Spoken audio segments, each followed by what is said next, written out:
ಎಲ್ರಿಗೂ ನಮಸ್ಕಾರ. ನಾನಿವತ್ತು ಸಖತ್ ಟೇಸ್ಟಿಯಾಗಿರೋ ಕ್ರ್ಯಾಬ್ ಸುಕ್ಕ, ಏಡಿ ಸುಕ್ಕ ಮಾಡೋದು ಹೇಗೆ ಅಂತ ತಿಳಿಸ್ಕೊಡ್ತೀನಿ. ಇಲ್ಲಿ 1 kg ಕ್ರ್ಯಾಬ್ ತೊಗೊಂಡಿದ್ದೀನಿ. ಚೆನ್ನಾಗಿ ತೊಳೆದು ವಾಶ್ ಮಾಡಿ ಇಟ್ಕೊಂಡಿದ್ದೀನಿ. ಮಸಾಲೆಗೆ ಒಂದು 12ರಿಂದ 13 ಬ್ಯಾಡಗಿ ಮೆಣಸು, 2 ಸ್ಪೂನ್ ಕೊತ್ತಂಬರಿ ಕಾಳು, ಅರ್ಧ ಸ್ಪೂನ್ ಜೀರಿಗೆ, 1/4 ಸ್ಪೂನ್ ಕಾಳು ಮೆಣಸು, 4ರಿಂದ 5 ಬೆಳ್ಳುಳ್ಳಿ ಹೆಸರು ಹಾಕ್ಕೊಂಡಿದ್ದೀನಿ.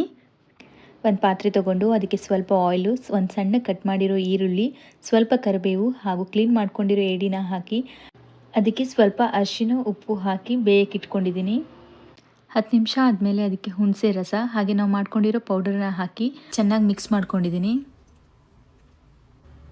ಲಾಸ್ಟಲ್ಲಿ ಕಾಯಿ ತುರಿ ಸೇರಿಸಿ ರುಚಿಗೆ ತಕ್ಕಷ್ಟು ಉಪ್ಪು ಹಾಕಿ ಕೊತ್ತಂಬರಿ ಸೊಪ್ಪು ಹಾಕಿದ್ರೆ ರುಚಿಯಾದ ಏಡಿ ಸುಕ್ಕ ರೆಡಿ.